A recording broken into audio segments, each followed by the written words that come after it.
This is the Talkin Bout the Hoosiers podcast, presented by HoosierIllustrated.com. Hello, ladies and gentlemen, and welcome to the Talking About the Hoosiers podcast presented by HoosierIllustrated.com. We have a, breaking news episode. Not really breaking at this point, but Kel'el Ware has been selected by the Miami Heat with the 15th pick in the 2024 NBA draft. Kind of funny, was not something I guess I expected. Kyler, I guess if you want to jump in, what are your kind of initial thoughts on the fit and the selection?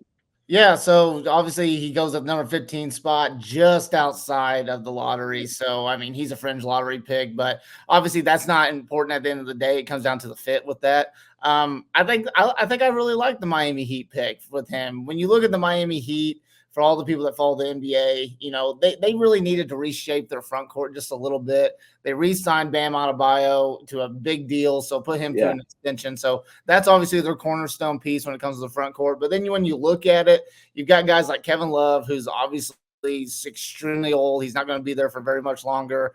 Trying to think of who else you got. I mean, you even got, depending on if he's going to come back or not, you even got former Hoosier Thomas Bryant on there as well. So you could see, Thomas Bryant and Kel'el Ware, two different generations of IU basketball on the same team. So that's kind of a neat thing when you look at it. But I mean, overall, I think it's great for Miami Heat. I think it's great for Kel'el Ware. I think there's a fit. Obviously, when you get drafted somewhere, depending on what spot you get drafted on, you want to go to a place where you're going to get playing time. You're going to be able to develop and everything. And the Miami Heat organization, they are probably in the top 5 when it comes to NBA basketball organizations. I mean, they are a well-oiled machine every single year. Pat Riley does a great job. Eric Spoelstra is one of the best coaches in the league, in the entire country when it comes to basketball. So he's going to get developed there, and he's going to find a role, I think. I think you go to some place where, maybe not get a ton of playing time right now, but the fact that you get a study under Kevin Love, who's one of the greatest stretch fours of all time, and you got Bam Adebayo that's been in the league for a minute now. There's just a lot of experience on that team right now, but at the same time, you feel a need as the front court starts to get retooled a little bit. But great spot for Kel'el Ware.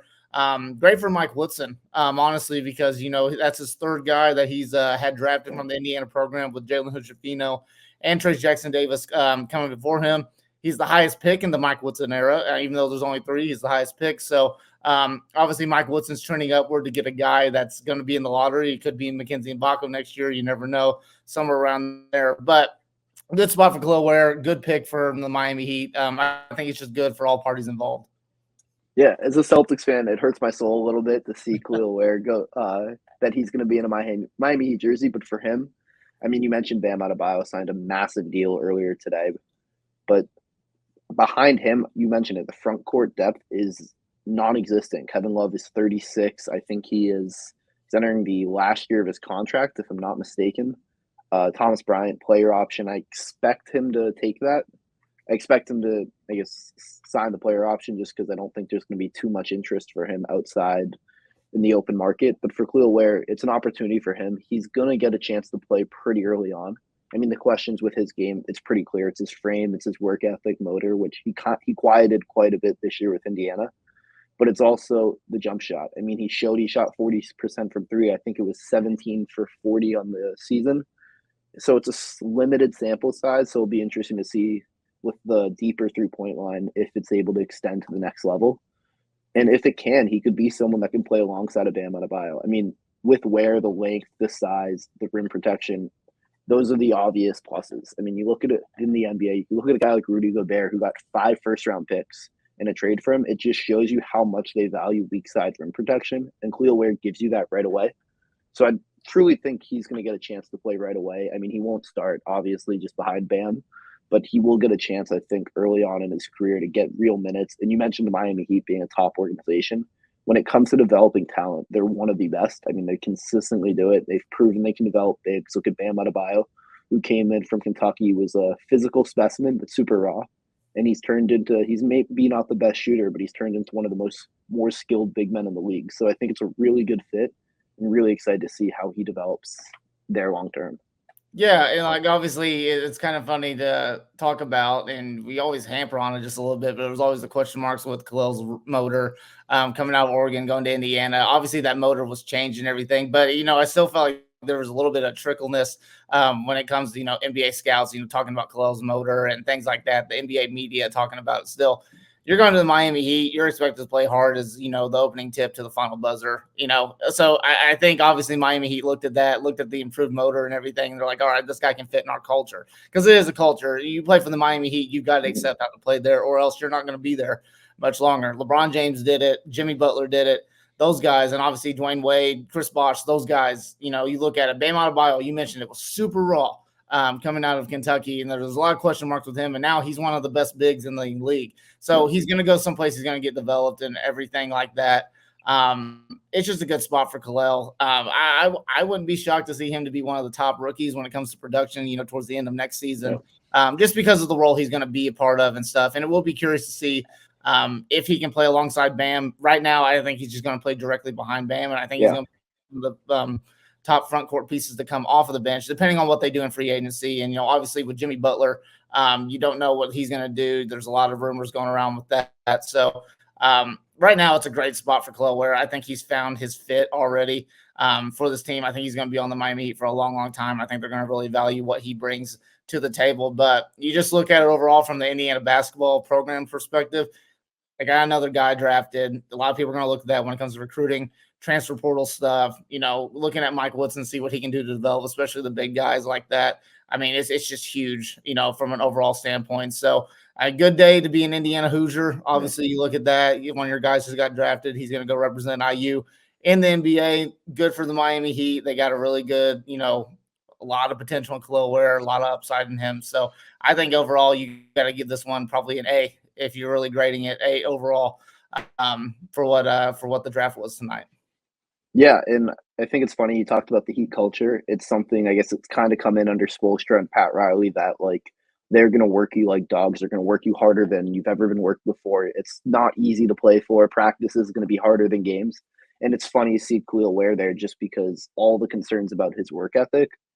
And if there's any place, Indiana, Mike Woodson really proved they got a lot out of him and really proved that he had the motor. If there's somewhere that's going to be an extension of that, it's the Heat. So for him, it's a perfect place to be. I think it was Josh Richardson. I'm not sure if you saw this. He on the podcast, I can't remember which podcast, but talked about his rookie playing for the Heat, and he was working out by himself, only one in the gym, and then Spoelstra comes in, and Spoelstra pretty much, in like Richardson just doing his own workout, Spoelstra just took over and pretty much killed him on the court, made him pretty much running full court sprints, 3-point shots.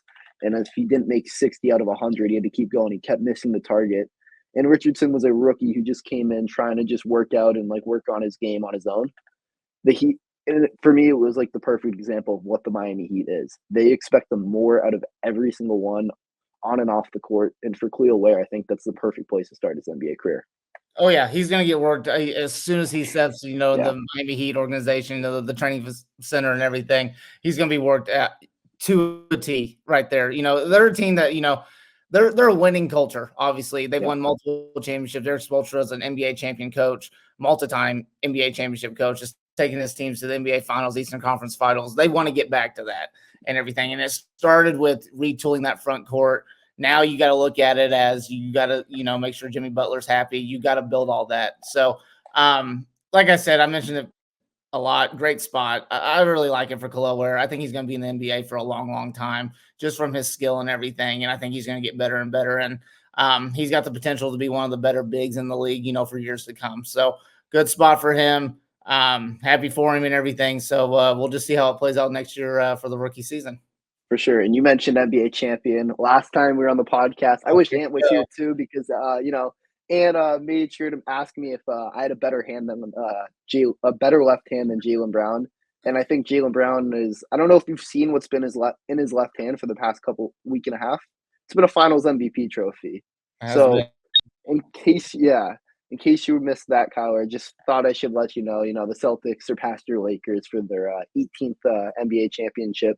So it's why they haven't made their draft selection yet. But back to Kel'el Ware, for him, it's a good fit. It's a good place for him to be and start his career. And again, with the Heat, it's tough because you mentioned Jimmy Butler's situation. it was reported earlier today he's going to go into this year without an extension, which means he'll be an unrestricted free agent in 2025 summer. And I think he will be at that age. I think he's going to be 36. He'll have a player option though, so we could accept that. But in this era, we never see like max level guys accept a player option. It's usually they either sign a max or they opt out for the open market. So will be interesting to watch, especially now that they've locked up Bam as I guess that pivotal piece of the future. Yeah, and obviously before we end this up, I will say congrats to your Celtics. You know that makes me a little sick to my stomach being a Lakers fan, but hey, it's hard to be a Lakers fan right now with everything going on. But I will take the Dalton Connect pick. I will take that. How about this before we wrap this up? Thoughts on Zach Edey being drafted at number 9? I guess I'm shocked by the pick being pick 9, but not by the fit. I think it's a really good fit with Memphis. I mean, they traded Steven Adams. Was a weird trade because it really went under the radar. I mean, Hoosier fans probably recognized it just because Oladipo was sent back to Memphis with like 3 second-round picks. But now without out Steven Adams, they don't really have a true center. Jaren Jackson has like proven he can like play the big, but he's like a skinnier 6'11", so he's more naturally at the 4 spot for them. So Edey can play alongside Jackson. I mean, they also have Brandon Clark at the front court, so it's gonna be really interesting. But for how they want to play, it could fit a lot just with that pick and roll with Ja Morant. Let Ja Morant get downhill off those big Edey screens that Hoosier fans are very familiar with. So it'll be an interesting fit for sure. Yeah, and I think Zach Edey's probably going to be, just from a standpoint of seeing how he develops and how he transitions into the NBA, I think he's going to be one of the more watched rookies this year, just because of that. It'll be curious. Me personally, that was really high for Zach Edey. I was expecting him and Kel'el to be drafted around the same.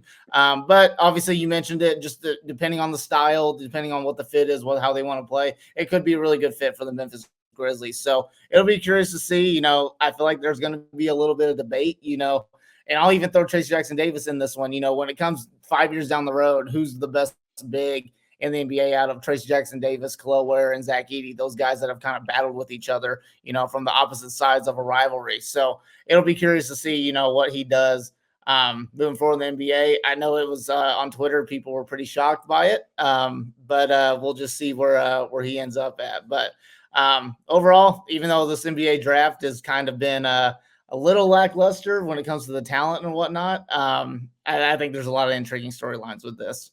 Definitely. And I saw something today, which I didn't realize. I think it was Jay Billis said it. Zach Edey's only been playing basketball for 6 years, which just incredible when I heard that. I mean, his improvement, Hoosier fans, you want to hate him. It's one of those things. He's on Purdue or not a Purdue guy, but his improvement is something that's been really fascinating. Just to watch the improvement his post game, his footwork. He's improved a ton in his 4 years with Purdue, and clearly has the work ethic. So I would not be surprised if he ends up turning himself into a good NBA player. But it's one of those things you never know. I mean, guys, you see a guy come into the draft and you think he's going to be the best player ever, and he's not. It's one of those things. Giannis, no one thought Giannis was going to be as good as he is now when he was selected pick 15th. And with this draft, it's a little weird because it's been billed as, the worst draft of the last decade or last 20 years or all of these things. And I'm not saying it's not. It's definitely not one of the stronger drafts, but it's funny because when I look at this draft, I compare it to last year's draft. If you took away Wembanyama, Scoot Henderson, and Brandon Miller, like there's a ton of guys that have potential to be high value role players, but there's no one guy in this draft you point to and say he for sure has all-star potential like you do with like a Scoot Henderson, Victor Wembanyama, Brandon Miller. So that's kind of where I think there's been the whole big disconnect. And I still think there's going to be a lot of good players who come out of this draft. It's just not going to be, maybe a top 5, top 10 player in the league. Yeah, and I agree with that. It's definitely a very unique draft, considering the fact, you've got a guy as talented as Dalton Connect going, for the number 17 spot and whatnot. But yeah, it'll be really, really interesting to see what players kind of stand out from this draft. Who knows? By this time in 2 years from now, we could be looking at this draft being like, oh, we were really, really wrong on that. There's a bunch of superstars. But right now, it's really, really hard to see with this one. But, next year's draft, look out because there's a lot of talent when it comes to college basketball next season. So that'll be the one that we see a lot of, superstars right off the bat. Yeah. And if you want more info about the Kel'el Ware draft selection, the rest of the draft, pretty much anything IU athletics. I mean, IU football has had, I think 5 commits in the last 7 days. So we have all of that and much more on HoosierIllustrated.com. Make sure to follow Indiana_FRN on Twitter, Facebook, and check out the HoosierIllustrated.com website. And make sure to subscribe on YouTube. Hoosier Illustrated is also partnered with Tom Brady's company Autograph to streamline our coverage so you can do what you do best. Follow IU Sports. Use code IndianaFR to get started today. As always, thank you for tuning in to the Talkin Bout the Hoosiers podcast. We'll be back soon.